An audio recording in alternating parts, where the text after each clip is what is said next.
डाक्टरकोमा जानै मन लाग्दैन किनभने डाक्टरहरूले जाँच गरेर एउटा रोग पत्ता लगाइदिइसकेपछि औषधि खानुहोस् भनेर मात्रै डराउन दिनुहुन्छ, यो हुन्छ भनेर डराउन दिनुहुन्छ भन्ने फिलिङहरू हुन्छ। अनि सबसे ठुलो समस्या बिरामीहरूलाई भनेको औषधि खानु पर्यो, जिन्दगीभर औषधि खानुपर्छ भन्ने खालको रोग देखियो भने चाहिँ औषधि सुरु गर्न एकदमै गाह्रो छ। हामी बुझ्छौँ, त्यो कुराहरू बुझ्छौँ। पर्सनली मेरो कुरा गर्दाखेरि चाहिँ मलाई पनि मेरो बिरामीले सकेसम्म औषधि खान नपरोस्, जीवनशैली अनि त्यसपछि खानपान अरू बानी व्यवहारहरू चाहिँ सुधारेर चाहिँ औषधि खान नपर्ने अवस्था भयो भने त झनै राम्रो जस्तो लाग्छ कि। तर एउटा लेभलभन्दा माथि आइसकेपछि औषधि खानै पर्ने अवस्था भइसकेको छ भने चाहिँ छिटो औषधि सेवन गरिदिनु होला, नत्र भने चाहिँ पछि त्यसले चाहिँ त्यही औषधिले काम गर्ने अवस्था नभइकन चाहिँ थप धेरै औषधिहरू, इन्जेक्सन्सहरूदेखि लिएर चाहिँ डिफ्रेन्ट इन्टरभेन्सनहरू पनि गर्नुपर्ने हुनसक्छ। नमस्कार, म डाक्टर भरत पोखरेल। विशेष गरी म नसर्ने रोगहरू जस्तै हाइपरटेन्सन र डायबिटिजको बारेमा चाहिँ प्रिभेन्सन, स्क्रिनिङ र म्यानेजमेन्ट कसरी गरिन्छ भनेर चाहिँ हैन स्वास्थ्यकर्मी, स्वयंसेविकाहरूदेखि लिएर विभिन्न क्षेत्रमा रहेर काम गर्ने व्यक्तिहरूलाई चाहिँ तालिम प्रदान गर्ने र शिविर आयोजना गरेर हाई रिस्क इन्डिभिजुअलहरूमा चाहिँ डायग्नोसिस कन्फर्म गरेर औषधि चलाउने काम गर्छु। र आज हामी कुरा गर्दैछौँ हाइपरटेन्सन अथवा उच्च रक्तचाप।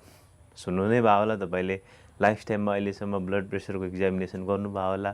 अब हाइपरटेन्सन भन्दाखेरि चाहिँ तपाईँको शरीरमा हुने जुन चाहिँ अक्सिजन बोकेर शरीरको रक्त सञ्चालन गर्ने आर्टरिज धमनीमा मुटुले रगत पम्प गर्दा र मुटु जम्मा गर्दाखेरि पैदा हुने चापलाई चाहिँ ब्लड प्रेसर भनेर चाहिँ अङ्कित गरिन्छ। यसमा चाहिँ दुईवटा अङ्क हुन्छ, एउटा सिस्टोलिक ब्लड प्रेसर हुन्छ, अर्को भनेको डायस्टोलिक ब्लड प्रेसर हुन्छ। सिस्टोलिक ब्लड प्रेसर जुन चाहिँ माथिको अङ्क अनि डायस्टोलिक भनेको जुन चाहिँ तलको अङ्क। ब्लड प्रेसर नाप्दाखेरि हामी ख्याल गर्छौँ नि, यति बाई यति 120 का मुनि 80 अथवा यस्तै खाले अङ्कहरू हामी सुन्छौँ त थाहा पाउँछौँ।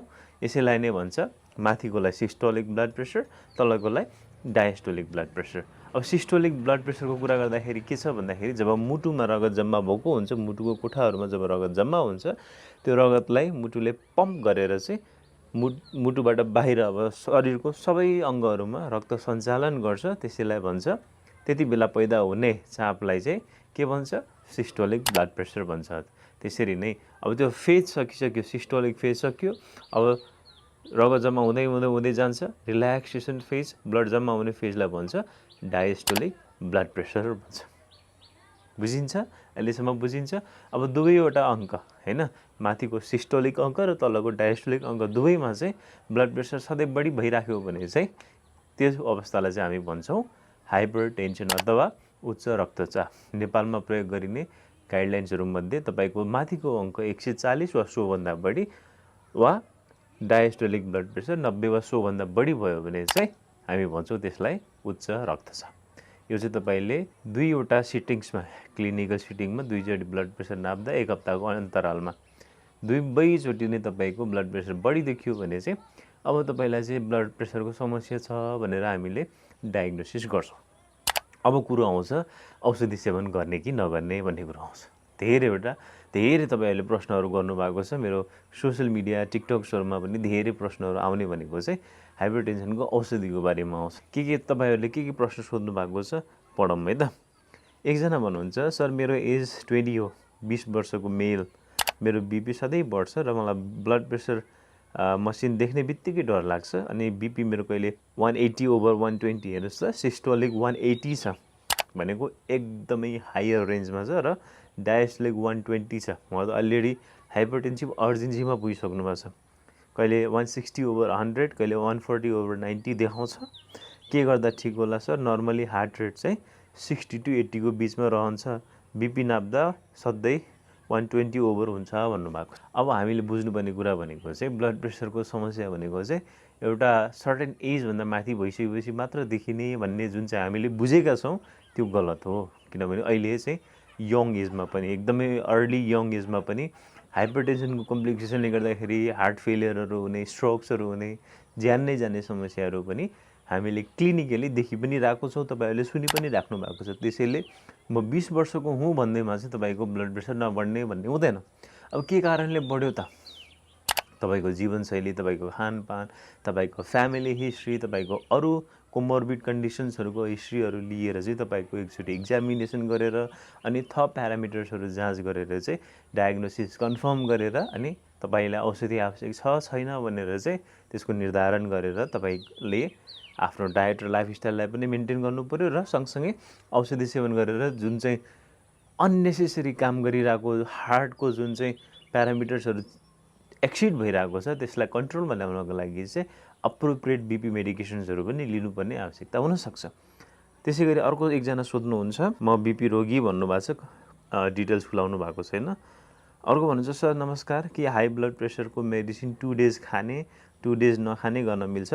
मेरो हस्बेन्डले त्यसरी नै खानुहुन्छ, मैले यस्तो गर्नुहुन्न भन्दा पनि अब एक्ज्याक्टली तपाईँ हाइपरटेन्सिभ हो, तपाईँले चाहिँ औषधि सेवन गर्नुपर्छ भनेर तपाईँको चिकित्सकले चाहिँ तपाईँलाई निदान दिइसकेपछि तपाईँलाई औषधि प्रेस्क्रिप्सनमा लेखेर अब खानु होला भनेर सिकाएर पठाइसकेपछि चाहिँ आफैले डोज घटाउने बढाउने फ्रिक्वेन्सीमा चेन्जेस ल्याउने होइन, आफैले 2 दिन खाने 2 दिन छोड्ने गर्नुभयो भने चाहिँ कहिलेकाहीँ चाहिँ है ठिक हुने भन्दा पनि झन् सिभियर कम्प्लिकेसन्सहरू रिबाउन्ड हाइपरटेन्सनहरू ल्याउने झन् बढी समस्याहरू ल्याउने अवस्था पनि हुनसक्छ।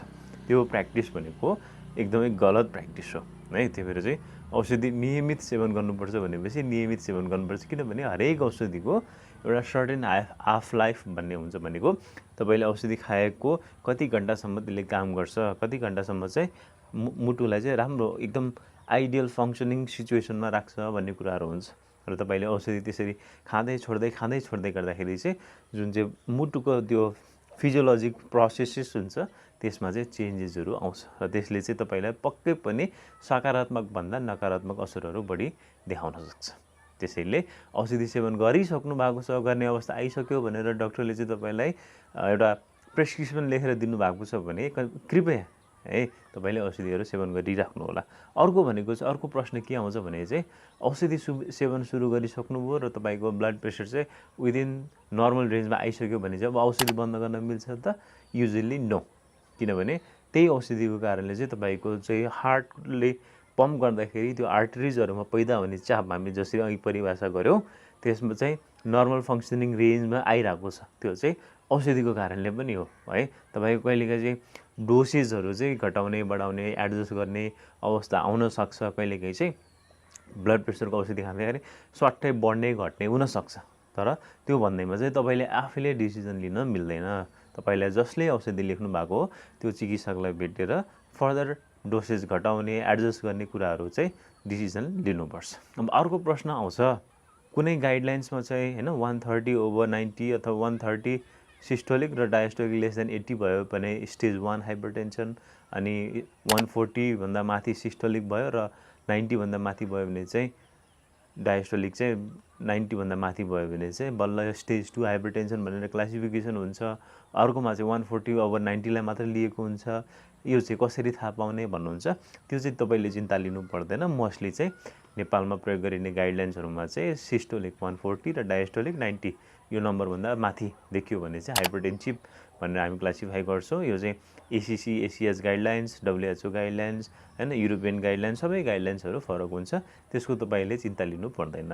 अर्को हुन्छ प्रश्न भनेको चाहिँ हामीले अरू सोसल मिडियामा पनि यो क्वेसनको एन्सर गरेका छौँ। अर्को प्रश्न के आउँछ भन्दाखेरि हामीले ब्लड प्रेसर नाप्दाखेरि कस्तो खालको blood pressure measuring devices use गर्ने, डिजिटल डिभाइस युज गर्ने कि म्यानुअल स्पिगोम्यानोमिटर लगाएर आला लगाएर स्टेथोस्कोप लगाएर जाँच गर्ने भन्ने कुरा आउँछ। यो भन्दाखेरि अलिकति कमन सेन्सले पनि युज गर्दाखेरि चाहिँ तपाईँ यदि ट्रेन्ड मेडिकल प्रोफेसनल हो, त्यसमा बिपी मेजरमेन्टको तपाईँले ट्रेनिङ लिनुभएको छ अथवा ओरिएन्टेसन लिनुभएको छ भने अभियसली नै तपाईँले म्यानुअल्ली नाप्दाखेरि चाहिँ अलिकति होइन रिलायबल हो कि जस्तो पनि लाग्छ। तर आजभोलि चाहिँ तपाईँहरूले ख्याल गर्नुभयो होला एकदमै विकसित राष्ट्रहरूमा पनि डिजिटल ब्लड प्रेसर मेजरिङ डिभाइसेसहरूको चाहिँ नम्बरमा नै ट्रस्ट गरेर मेडिकल इन्टरभेन्सनहरू क्लिनिकल डिसिजनहरू लिइन्छ। तर यो भन्दै गर्दाखेरि चाहिँ डिजिटल ब्लड प्रेसर मेजरमेन्ट डिभाइसेसहरूको पनि के छ भन्दाखेरि क्लिनिकल भ्यालिडेसन भेरिफिकेसन छ कि छैन भनेर चाहिँ तपाईँ स्वयंले पनि हेर्न मिल्छ। stridebp.com भन्ने एउटा वेबसाइट छ, त्यहाँ गएर तपाईँले प्रयोग गर्ने कम्पनीको नाम र मोडल नम्बर हाल्नुभयो भने चाहिँ यो सर्टिफाइड छ कि छैन होइन, यो चाहिँ क्लिनिकली भ्यालिडेटेड छ कि छैन भनेर पनि जाँच गर्न मिल्छ। अब तपाईँलाई हाइपरटेन्सन र डायबिटिज सम्बन्धी अरू कुनै प्रश्नहरू छ भने कृपया कमेन्टमा लेखिदिनु होला, नत्र भने अर्को यस्तै रोचक इन्फर्मेटिभ भिडियो लिएर पक्कै पनि आउनेछु। त्यतिन्जेल यो च्यानललाई सब्सक्राइब गरिदिनु होला, आफ्नो फ्यामिली, फ्रेन्ड्स र आफन्तजनहरूसँग पनि सेयर गरिदिनु होला। नमस्कार।